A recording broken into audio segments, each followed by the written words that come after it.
Hey guys, so in this video I'm going to explain how every Geo character got their vision, as well as comparing it to what I believe is its counterpart Sephiroth in the Tree of Life.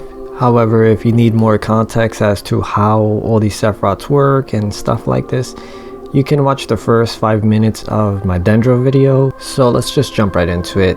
This Sephiroth that I think is the equivalency of Geo is called Splendor in the Tree of Life. Its meanings are kind of like trade, communication, exchange, and math. However, you have to understand that every Sephiroth has a whole world of meanings, and this is just the gist idea of this one. Some of its traits are kind of like thankfulness, devotion, and accommodating.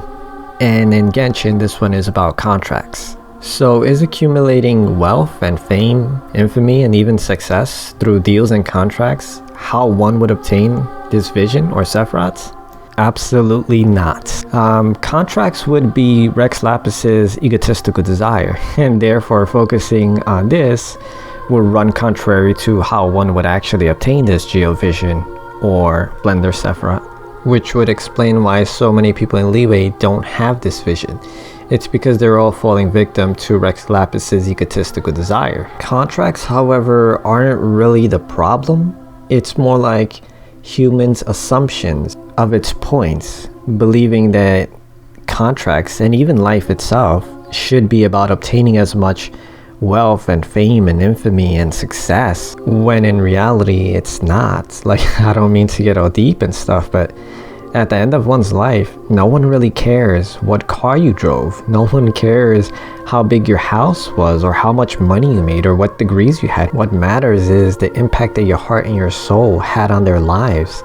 That's what would be remembered and talked about and never let go of, even in the very hearts and minds of animals, for crying out loud. Alright, so how exactly would one actually obtain this Sephiroth or vision in Genshin? It's basically sincere and earnest surrender, learning how to let go, knowing what is and accepting, and even giving away. Personally, if I had to sum all of this up into one word, perhaps it would be humility. Because all of the people of this type that unlock this Sephiroth, though they may be extremely infamous opera singers and extremely wealthy individuals, they may be decorated generals or gang leaders, and so the majority of the time people wouldn't assume that these types of people would be humble, but in reality they have to be, because you can't be vain and egotistical and narcissistic and resonate with this Sephiroth. You wouldn't be able to have this Geo vision at all. It's not possible. Now that you have all this context, let's go into how everyone got their vision to compare it to this. So let's start with Goro. So Goro is basically a general of an army. So any wins or losses or even loss of life, he feels is his personal responsibility, so he takes it very seriously. He used to train day and night in his archery to try to be as best as he could possibly become, to avert as much loss as he could possibly avert. However, Goro realized something on the very battlefields. He saw that even stronger warriors than himself, sometimes they would get just isolated, and it doesn't matter how powerful they were. Eventually they would get overrun, they would get overwhelmed, fighting by themselves, no matter how powerful they were, like I'm saying, and get captured or simply fall. So he realized, like, it doesn't matter how much personal strength he has, how much personal skill he has, eventually this would happen to him. It's just a matter of time, and this could happen to every one of his people, which then defeats the whole purpose of him becoming strong anyway, because you can't be everywhere at once to protect everyone at once. So this is when he realized it doesn't matter how strong he becomes or how strong any individual in his army becomes. He should be more focused on getting everyone to be more synergized, everyone supporting one another, lifting up one another, backing up one another. No more individuals standing out on the battlefield while everyone else falls, and even they eventually fall. Now it would be everyone supporting everyone. And because of this mentality in his mind, this is what granted him the Geo vision itself. Next, let's move on to Noel. So Noel is a maid, in case you don't know. However, her dreams were always to become a Knight of Favonius, and so she trained extremely hard and she studied extremely hard. However, she kept failing to pass the selection test multiple times, and on her next one, she was so exhausted that she couldn't even stand. However, when Jean came in, the acting grandmaster of the Knights herself, Noel quickly saluted her. And Noel saluted her because, you know, she looks up to her, she admires her. But Noel quickly felt embarrassed or ashamed because she's humble. She didn't think she was on the level to even be able to salute the acting grandmaster of the knights. However, Jean then saluted her back, and this granted Noel's vision. How is this possible? What happened here? Is it because Noel looked up to someone? Therefore, she's not putting herself on a pedestal, thinking everyone else is beneath her? Or was it her finally admitting to herself that, perhaps I can't do this, and accepting this? Knowing and accepting. Remember, that's one of the qualifications to obtain this vision, as well as learning to let go. However, once Jean saluted her, all that was in Noel's mind is like, yes, I can do this. Like, it reaffirmed it in her, like, this is possible for me. I can do this. And it's not just for her. To her, it's more that she wants to serve and she wants to protect. She wants to be a sword and shield for the people. This is her desire. It's not about her personal notability or whatever. It's hard to claim exactly what someone's thinking, but given Noel's profile, it's safe to assume that one of these things is exactly what was going through her mind. And coincidentally, all of these things are exactly what it takes to obtain a Geo Vision. Next is Oritake Ito. To some people, Ito may seem extremely confident. He may not seem humble, but that's actually false confidence. That's not real, in case you don't know. Secure people and confident people, they don't need to keep reaffirming things. For instance, like constantly gloating that you have a lot of money, or you have a lot of respect, or you're the top G, or you get lots of girls, or whatever the hell. You don't do things like that if you're actually confident. You don't need that praise. You don't need that acceptance. You know it's true. But people that doubt this, they're insecure about it. They would keep bringing it up or keep belittling others to make themselves feel higher. So don't get me wrong. It's not that I dislike Ito or something like that. I actually think he has a really good heart, and that's what I base people's value on, their heart. I just wanted to note that he's not narcissistic or egotistical. So Ito is technically an Oni, and even though he's Red Horn Oni, they still get shunned a lot of times and feared a lot of times by many people. However, you may think that this might lead him to wanting to be isolated and hate people or whatever, but kind of the opposite. Like, he wants family, he wants community, he wants acknowledgement and stuff like that. And even though since he's Oni, he may not get many opportunities in the world, which leaves him with no choice but to do some illegal things just to get by or to get his people by, I still wouldn't consider him a bad person, because why is he doing these things? First of all, he doesn't really have much of a choice. He has to do whatever it takes to put food on the table, and it's not only for him, it's for his people. He cares about elderly people and children as well that are in his very group, because his gang isn't really a gang like some kind of criminal empire or whatever.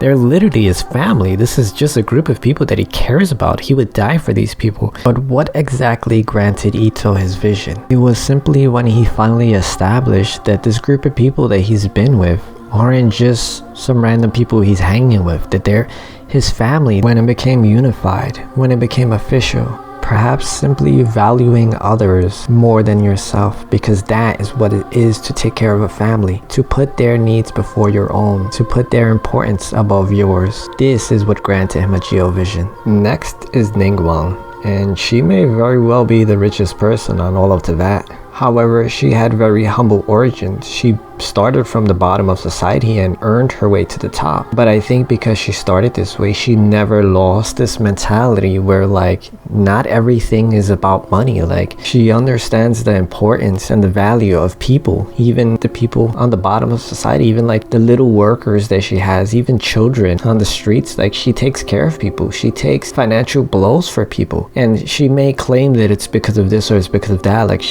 it will benefit her more in the future or whatever, but I call bull. I don't listen to what people say, I listen to their actions. And she has a ginormous heart. She cares more about people and their well-being and stuff like that than she does about wealth, which one may not expect from someone that has accumulated this much wealth throughout their life. Anyway, how exactly did Ning Wang acquire her vision? So she had come across some empty vision, and since she's a businesswoman, she knows that this would be quite profitable because, anyone would want this, because there's a possibility that you holding it may actually trigger it. You may get a reaction, which may then grant you the ability to have some kind of vision, have some kind of resonance, you know, if you manage to trigger. So everyone who wouldn't want to hold one just to see, it's like pulling out Excalibur, like take a go at it, you never know. So she's actually fidgeting with an empty vision while she's contemplating this, and it actually ends up triggering a Geo reaction accidentally because she did not intend for this to happen. She wanted to sell it. However, her resonance, the thought in her mind must have been humble. She must have been thinking like something along the lines like, someone else can benefit from this. Maybe I shouldn't put ridiculous prices, or perhaps this will end up in good hands where someone could make good use of this. Something like this had to have been going through her mind. And without knowing her heart or her psychological profile, you know, her very core of her essence, perhaps someone may come to the assumption that she just wanted to make a profit from this. But that is completely not the point of this Sephiroth. So therefore, that can't be the mentality that she had. It had to be the opposite. It had to be some kind of humbleness. I understand she wasn't going to give this away for free, but it had to be something along these lines that she wants someone else to benefit from this, even if it ends up costing her more than she would have gained, which is completely within her characteristics and is the very thing that you need in order to activate this Sephiroth. So it is likely that this is what transpired. Next is Albedo, and all he was doing was basically trying to figure out the rules and the structure of our very reality to get a better understanding of how everything works, why everything works, what's the meaning of everything, and what are the rules that everything has to follow, and can these rules be broken, all these things. He's just trying to understand all these things, and this is when he got a Geo Vision. But following the structure of how the Geo Vision works, the mentality that he had to have in order to gain this, it must have been for the greater good of everyone else. So he's figuring out all these rules and scientific theories and stuff like that, not for him or not for his popularity or his fame or his infamy or for wealth. No, it has to be that he's doing this for the betterment of all of society, for all of mankind, perhaps even for all things on the planet, period. Plants and animals as well perhaps could benefit from this knowledge. This has to be along the lines of his mentality for him to have acquired this vision in the first place, and this is completely within the realm of possibility, knowing his characteristics. Next is Youngjin.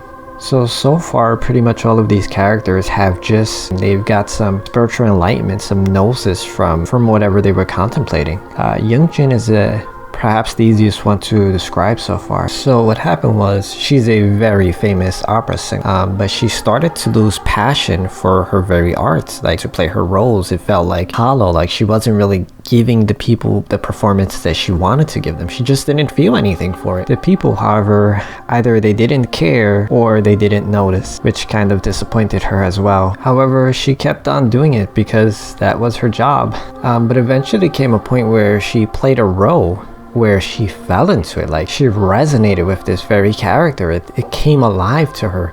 So it wasn't like she was role-playing this character. It was like she was this character, or this character was her. So it came to life. She had passion for it. She had energy. And playing this very role is what gifted her the vision itself. One could wonder, is it that she's gifting the audience a performance? Is that what's transpiring? I don't think that's the case. I think it's that she literally put herself in the shoes of someone else. She got to see things from the perspective of the character. She's literally walking in someone else's shoes. This is humbling. It's hard to understand someone from the outside, but if you can visualize yourself in their shoes, though you may not completely end up understanding that person, you're going to gain a lot more insight about that person, about that person's life and their choices. This would give you a more humbling mentality to them. You won't be so critical to them or to their decisions. Next and finally is the Geo Archon himself, Rex Lapis or Zhang Li. So just like every other Archon, the Geo essence, the resonance has to be pulsing out of Zhang Li. It has to be his raw animal instincts, his passion, his core desires. This is his very soul, his being. Like, he can't really control these feelings and impulses. Basically, you're compelled to feel these things or think this way or be like this. This is your life essence, for crying out loud. And I know that the Geo users so far, like the way that they acquire their vision has been in their mind. They unlocked it with spiritual enlightenment, not by taking an action. So you could question, is this Sephiroth actually correct? Is this actually the way that they get it? We're gonna have to look at Zhang Li for the best example, because he should be resonating everything that it takes to be Geo. If not, it's not gonna align. The Sephiroth won't align if he doesn't align with it, and the other ones would have just been a speculation. So let's get into it and let's compare him to all of this. First of all, he obviously never has money in his pocket. He doesn't even regard money. He doesn't even care about wealth. That's not what he's about. He also doesn't doesn't care about his title or people knowing that he's Rex Lapis. In fact, he doesn't want people to follow Rex Lapis. He wants them to find their own way, to think for themselves, to be themselves, to find the answers to their own solutions, not rely on some god. He doesn't want praise or attention. He doesn't want any fame or any rank. Like he's very humble. Even when people realize that he has a limitless amount of knowledge and they try to praise him for this, he's like, I have a good memory is all, and I've lived a long time. Like if you would have lived as long or you would have came across this knowledge, you would have had the same amount. It's nothing special, so don't praise me. It's like she's super humble. He doesn't want attention or title or nobility. He doesn't want to be even a god. He doesn't want wealth. He doesn't care about any of these things that you would think that someone that's obsessed with contracts and the leeway would be. And sure, he still is the Geo Archon, so his egotistical desire is still contracts. But to him, contracts may simply just be a contract for contract's sake. While to the people of Leeway, they think it's about obtaining fame and wealth or infamy or nobility. So I do think that Geo in Genshin is the Splendor Sephiroth. Like they are matching, from my point of view, 1 for 1. It's just that the characters are very cryptic because they're pretty much all in their head how they got their vision. It's all gnosis is the way that they acquired it. As well as all of these Geo users so far have pretty much been very obfuscating. For instance, you have like a gang leader, you have a super wealthy person, you have an opera singer, like you have a genius scientist, like you have people that normally you wouldn't think they would be humble. So this is very misleading. However, now that you understand the very resonance of the Sephiroth and therefore what are the requirements for you to have it unlocked in Genshin, it makes it a lot easier for you to understand newer characters that I haven't yet covered in this video because they're not out at the time of me making this video. Anyway, I think that's about it for this video. I know I still have a lot more elements to go through and a lot more stories to explain how everybody got their vision, but that's about it for this one. So thanks for watching, guys, and I hope to see you next time.